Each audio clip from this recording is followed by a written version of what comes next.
Wayfinders. We have Dian Smith in the middle. To Diane's left is Michelle McAdaragh. Not McAdaragh. Okay, sorry about that. I knew I was going to mess that up. And Keith Fairey. So I appreciate you being here, and I appreciate the proposal. So Diane, I assume you. Oh no, Keith. I'm sorry. You took charge. Her name was the only one on this, Keith. You're gonna have to talk. We'll talk. Well, that's interesting. You got it. Thank you very much. Good afternoon. I'm Keith Ferry, the president and CEO of Wayfinders. I'm here with my colleagues Dian and Michelle. Dian is our chief real estate officer, and Michelle is our senior vice president of real estate development. Mayor Murphy, we are grateful for the opportunity to present our proposal for Cabinet and Newton Streets. So we really appreciate the time today. Wayfinders is a regional affordable housing and community development organization, and we are deeply invested in Holyoke already. More specifically, in the last year, we've redeveloped the Carlos Vega apartments on Walnut Street, 18 units there. At Chestnut and Essex Street, proximate to the Holyoke Public Library. We're in the first phase of what we call our Library Commons project, 38 units there of family housing. We are applying to DHCD this fall for an additional 41 units, also in that immediate neighborhood right next to Library Commons 1. In addition to our real estate development work, we're also active in the community with our community building and engagement team, working closely with the Chestnut Community Alliance on community improvement, resident leadership work. And during the pandemic, we have worked with rental relief efforts here in the city of Holyoke pretty extensively as well. In fiscal year 21, we helped over 617 families with $2.9 million in assistance. That money is going to the families, but it's also going to the landlords and all their suppliers and resources that help the economy overall here. And just to give you a comparison, in all of fiscal year 20, we dispersed just under $200,000. So 1,000% or more increase in the resources coming here to Holyoke during the pandemic to meet the housing needs and challenges. That said, we believe we can do more to support the city's recovery and the goals outlined in the city's urban renewal plan, the city center urban renewal plan to be specific. The Cabinet and Newton Streets proposal is an important next step for us in terms of revitalizing the city center and supporting your work in doing that. Additionally, we believe the project's importance is critical to addressing many of the issues called out in a regional housing study we concluded earlier this year with the UMass Donahue Institute and community stakeholders with the support of the Community Foundation of Western Massachusetts. Called out in that was a housing supply gap in our region of 11,000 units that's projected to grow to 25,000 units, 19,000 units by 2025. So let me say that again. A housing supply gap currently of 11,000 units projected to grow to 19,000 units by 2025. And in that study, Holyoke was also identified as having some of the oldest housing stock in the region, as you undoubtedly know, with 76% of it being built before 1970. Therefore, indicating a need for both improving the existing stock and creating new housing options. And we saw this need full force for us when we were doing our rental lottery for Library Commons, the project we're concluding right now, the first phase. We received 1,500 applications for 38 apartments. So there's a great need for more housing here in the city and in the region overall. We believe housing is an essential piece of the recovery for our region and the city of Holyoke in particular. And consistent with the city center urban renewal plan, this project would meet several of the plan's goals, including promoting private investment and creating jobs, improving housing options, rehabilitating blighted property, creating sustainable community by promoting a mix of housing, improving the quality of life, and increasing the tax base for the city center area.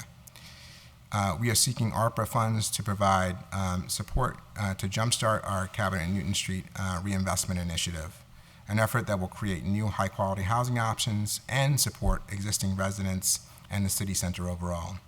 My colleagues will now provide additional details on our proposal for Cabinet and Newton Streets. Good afternoon. Since the beginning of the pandemic, more than 14,000 Holyoke residents have tested positive for COVID. We know that issues associated with insufficient supply of affordable housing, as well as overcrowded, poorly ventilated housing, contributed to the spread. These conditions were particularly overrepresented in low-income neighborhoods. The American Rescue Plan Act funds aims to provide both opportunity and relief in this area. Allow me to briefly summarize our proposal.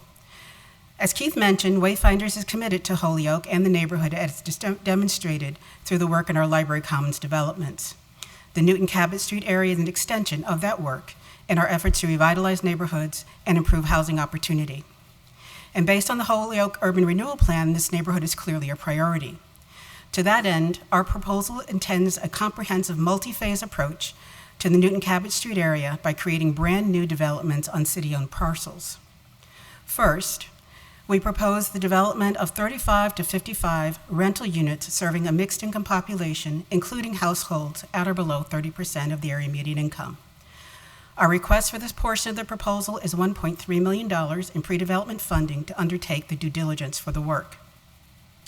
The overall, the overall project is currently estimated at a cost of $16.5 million and would be financed with a combination of public subsidy, private debt, and equity.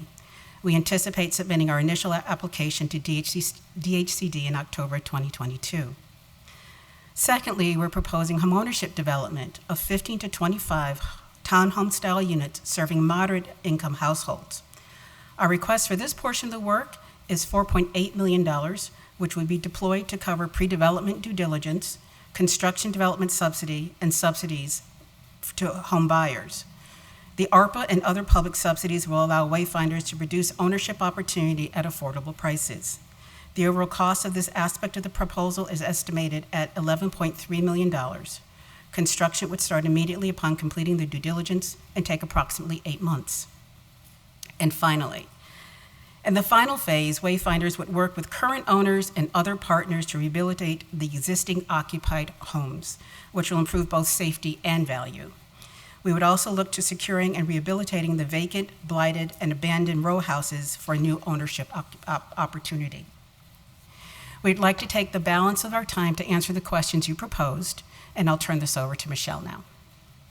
Thank you. Good afternoon. Thank you, Mayor. My name is Michelle McAdaragh, and I will be trying to answer the questions that we received. So for question one, if we requested more than one activity, which activity would you prioritize? We proposed a comprehensive approach to this neighborhood, which includes both developing affordable and rental housing. We envision, We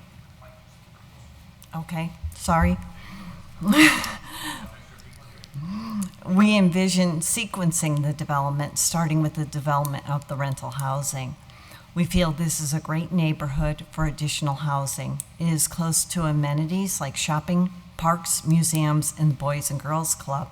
It is a highly walkable neighborhood near the transit station and the Holyoke Health Center. It also complements other work happening in the area, including the redevelopment of Lyman Terrace and the proposed redevelopment of the mill. So the demand for affordable housing for low-income families is high. And as Keith mentioned, Wayfinders conducted a lottery for our Library Commons, which is about to receive a CO now. And we held the lottery in October of 2020. We marketed all 38 units of the property and received over 1,500 applicants, most of whom were below 30% of area median. Also, I didn't get to the point where, sorry, I think some of my notes have been cut off.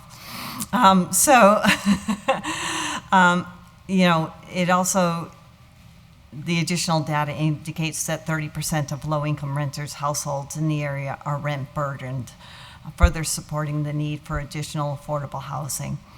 So if we were to, which activity, like I said, we were going to prioritize the rental. What is the minimum amount of ARPA funds we need to accomplish the activity? As both Keith and Dian laid out, there are, Wayfinders requested $1.3 million for the rental portion to conduct the necessary due diligence to begin this work. Wayfinders could secure other sources for that. So if any area that we could eliminate, it would be, we could reduce our request for the pre-development work for the rental. A key factor, though, to our proposal is obtaining the properties from the city. And we know that there is a disposition, that the city has to go through. But if we could acquire the properties for zero or close to zero, that would really help with the development budgets and reducing the overall cost of the development.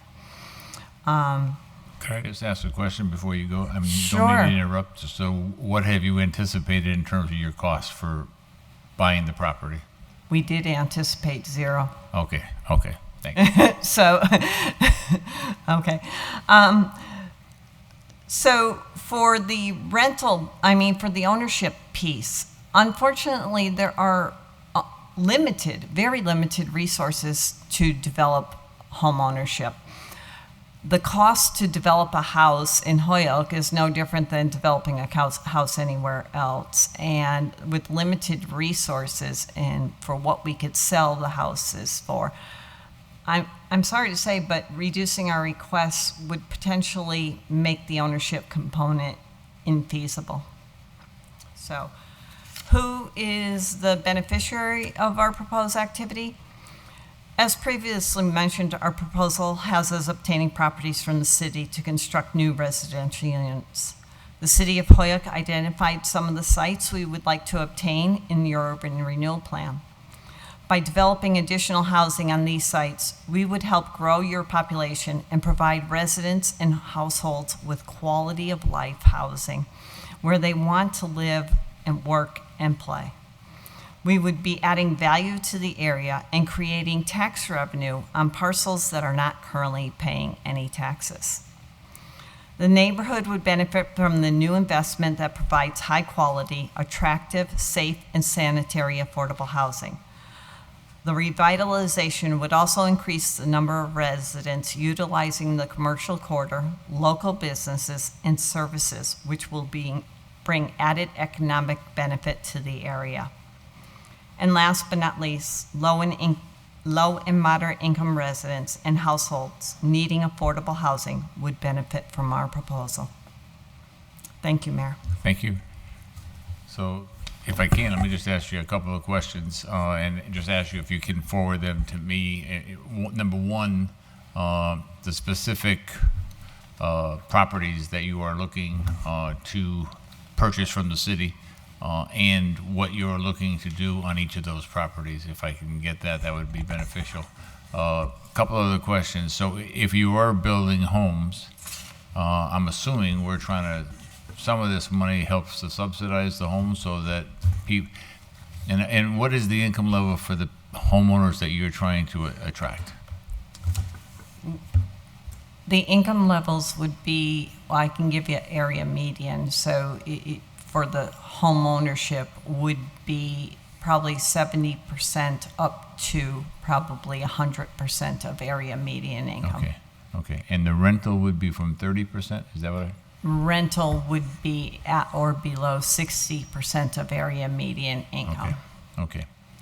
And let me just ask one more coupling question because, and I'm pretty familiar because I drove Newton Street yesterday or Monday, and then I went over Cabot Street, and then I went down to Cosmos Way, and then I went up Essex. So there's certainly things there that would be beneficial. So if we were able to provide some, and you give me those plots that you're looking at, what I also would like to know at that point is if you got X number we could do, and this is where we would locate that, and then how that improves the rest of the quality, because probably getting all the money is somewhat unlikely, but trying to get money that's going to have the maximum impact that we can in that section, and that section definitely needs improvement. So if you can lay that out for me when you get a chance, and you can just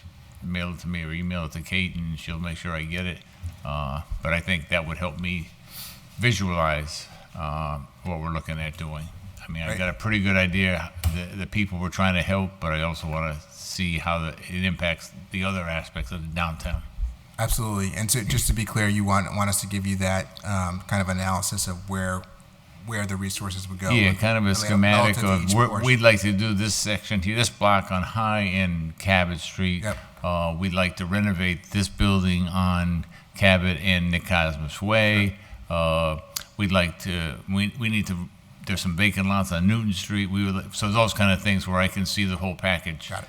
And then from there, kind of say, okay, this is a priority. Let's get these things done because of the funding, and then we can go from there. That would, assuming all the things go through, and obviously I'm not making any commitments because I'm staying as neutral as I can throughout this process, but those would be beneficial to me to see, and also as we go along, should they be recommended, this is what's going to happen. One last question, and I know your phase 2, if I'm not mistaken, I'm just going to, it'll be my comment this time. Phase 2 is paying property tax, if I understand that correctly.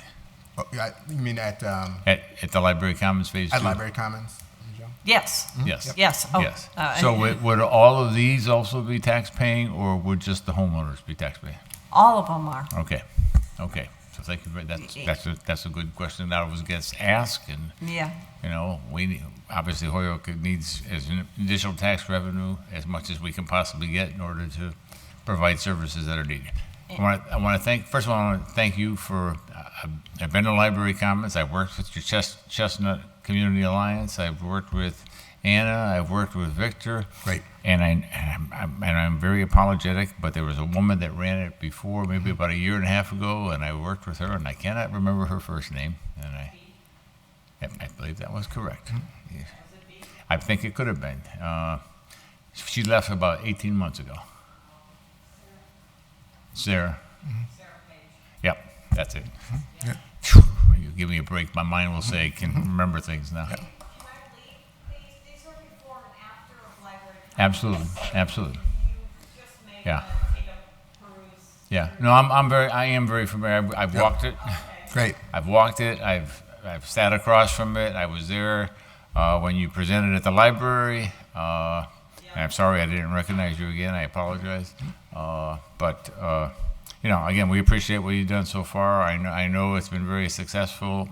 I know at one time I had a concern about the Appleton Street and Elm Street area, where sort of like a fenced-in area, and you did a good job cleaning that up because it was just getting, and it's been maintained. So I appreciate all that. Yeah, well, thank you. Thank you again for the opportunity today, and we look forward actually to the opportunity to expand on the proposal. We know that there's kind of a tight requirements in the original submission, so we have lots more to say about it, and we welcome the opportunity to provide it. Okay, and I appreciate it, and you've given the public some information that they haven't been able to get, so. Yep.